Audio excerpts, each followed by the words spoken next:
की मैंने रचना लगाई श्री कृष्ण नाम ओ मैंने रचना लगाई रे श्री कृष्ण नाम की मैंने रचना लगाई रे श्री कृष्ण नाम की श्री कृष्ण नाम की श्री कृष्ण नाम की श्री कृष्ण नाम की श्री कृष्ण नाम की ओ मैंने ढेर लगाई रे श्री कृष्ण नाम की मैंने ढेर लगाई रे श्री कृष्ण नाम की मेरे पलकों में कृष्ण मेरे पलकों में कृष्ण मेरे पलकों में समझाइए समझाइए मेरे पलकों में कृष्ण मेरे पलकों में कृष्ण मेरे पलकों में कृष्ण मेरे पलकों तो मैंने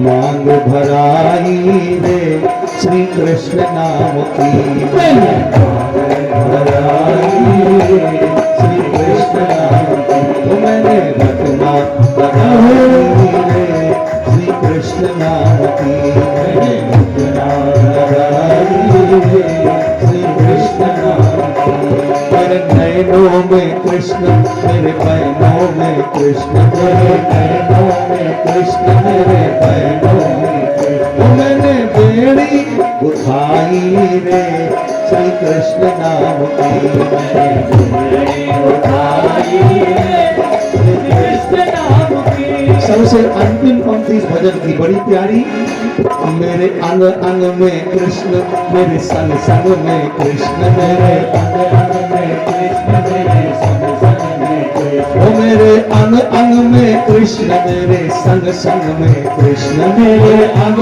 अंग में कृष्ण मेरे संग संग में कृष्ण ओ गोपी तेरे लगाई रे श्री कृष्ण नाम की गोपी तेरे लगाई रे श्री कृष्ण नाम की मैंने रचना लगाई रे श्री कृष्ण नाम की मैंने रचना लगाई रे श्री कृष्ण नाम की कृष्ण कृष्ण कृष्ण जब करती हुई रुक्मिणी जी 5 वर्ष की पूरी हो गई 6वें वर्ष में इनकी अवस्था शुरू हुई तो पहले 5-6 साल में ही ब्याह कर देते थे।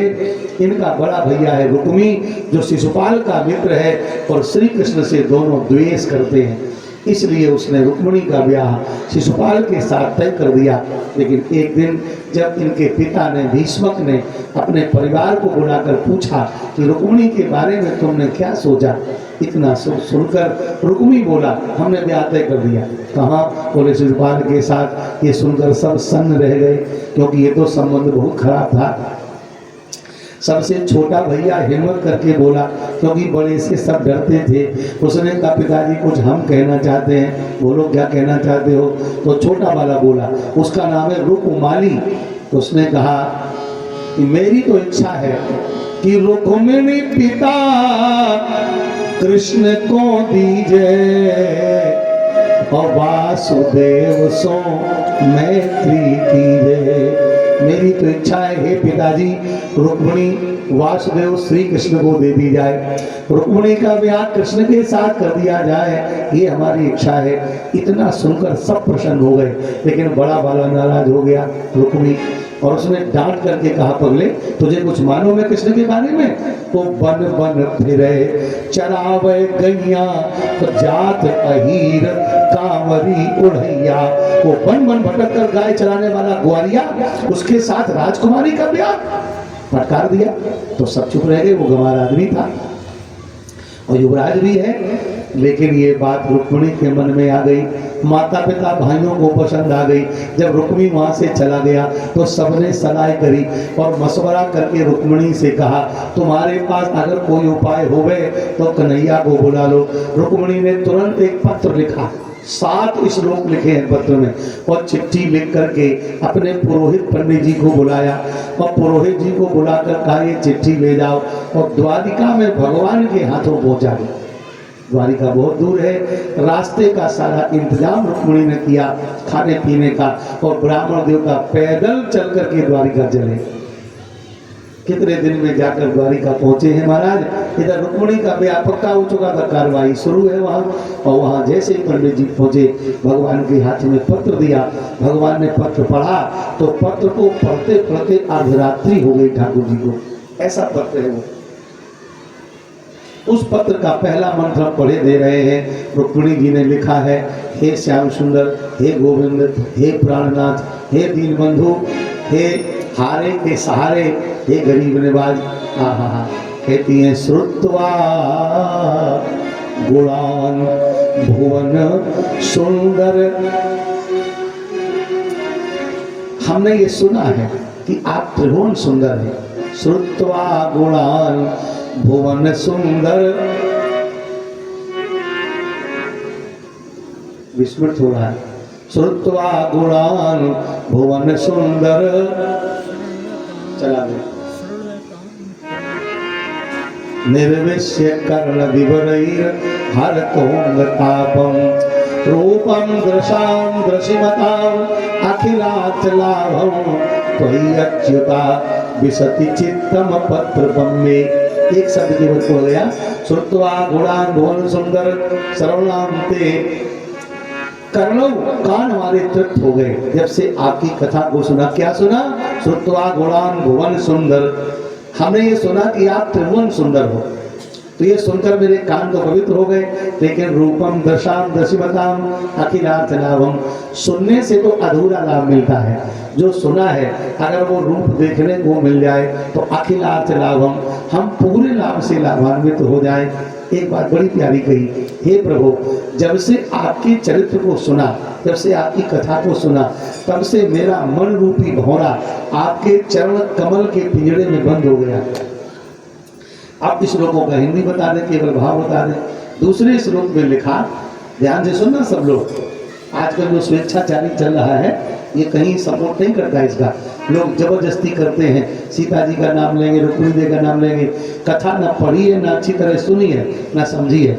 ऐसा कहीं नहीं लिखा है कि सीता जी ने बिना माता पिता के समर्थन के और पहुंच गई कुटिया में। साफ तो लिखा है, ते ही अवसर सीता तह आई गौरी पूजन जननी पठाई। मनमानी बात क्यों कहते हो? ऐसे यहाँ भी रुक्मिणी माता ने माता पिता के आज्ञा से ही कार्य किया है।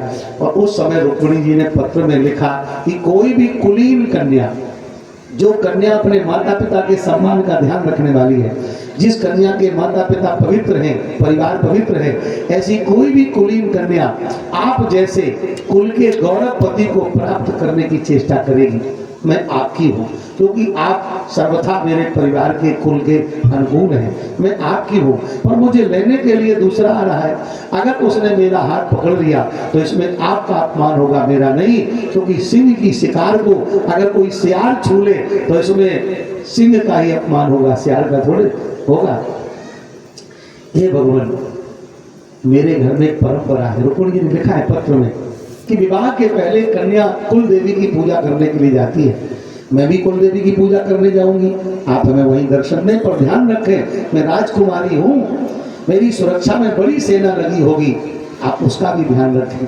आपके चरणों को देखने के लिए बड़े बड़े सिद्ध साधक हजारों वर्ष की तपस्या करते हैं, पर आपके चरण नहीं मिलते हैं। उन्हीं चरणों का दर्शन करने के लिए मैं आपसे प्रार्थना करती हूँ। इतना बढ़िया पत्र लिखा। आधी रात में ही ठाकुर जी पंडित जी को लेकर चल पड़े, अभी चलो, और चल पड़े। उधर पहुंचे कुल देवी के मंदिर पर। कुल देवी के मंदिर पर पंडित जी ने भगवान को रोक दिया और आकर रुक्मिणी जी को सूचना कर दी। जैसे ही सूचना मिली, उधर शिषपाल की बारात आ चुकी है, सारे कार्यक्रम शुरू हैं। और इधर रुक्मिणी जी ने माता जी की आज्ञा ली और लेकर के आज्ञा मंदिर पर पहुंची पूजा करने। और पूजा कीन अधिक अनुरागा, बड़े प्रेम से पूजन किया और भगवान को पति के रूप में माना। थोड़ी दुखी हुई, क्या गौरी शंकर हमारे विपरीत है क्या? लेकिन तब तक भगवती ने क्या किया, रुक्मिणी जी की आंख, बायां हाथ, बायां पैर, बाम अंग रुक्मिणी जी का स्फुरित हुआ। और स्त्री का वामांग स्फुरित होना शुभ सूचक है। रुक्मिणी जी समझ गई प्रभु के आने की सूचना है, निकली पूजा करके परिक्रमा करने चली। और जब परिक्रमा करने चली, रुक्मिणी को देखकर भगवान ने पकड़ के अपने बराबर खड़ा कर लिया। अब सेना लगी थी, सिक्योरिटी लगी थी, पर जिस समय रुक्मिणी और भगवान द्वारकाधीश एक साथ खड़े हुए, इतनी सुंदर छवि, इतनी सुंदर सुंदरता प्रकट भई कि जो सुरक्षा में खड़े थे वो भी दर्शन करते रह गए, मूर्ति की तरह खड़े रहे। कोई कुछ न बोला न कुछ किया। भगवान रुक्मिणी जी को लिए रथ पर बिठा ले और लेकर चल दिए। और जब आंखों से ओझल हो गए भगवान, तब इनको होश आया, अरे पकड़ो मारो, ले गया ले गया ले गया।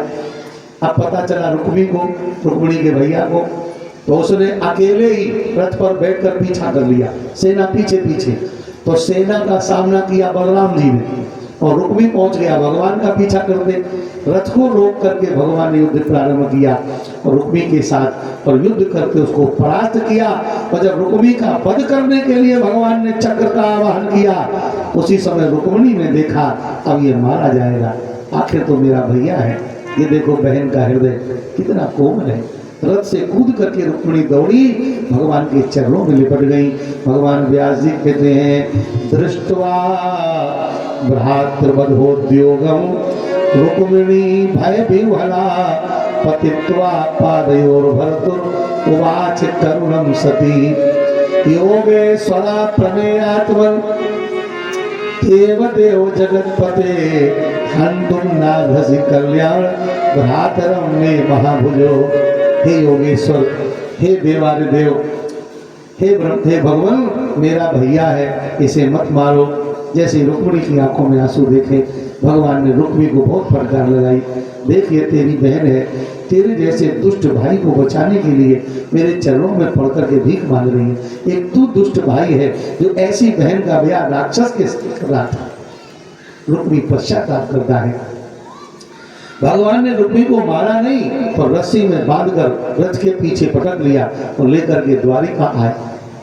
और द्वारिका में आकर सुंदर मंडप तैयार था। रुक्मिणी को दुल्हन के वेश में सजाया गया। भगवान दूल्हा के वेश में सजे हैं और सुंदर पाणी ग्रहण संस्कार हुआ।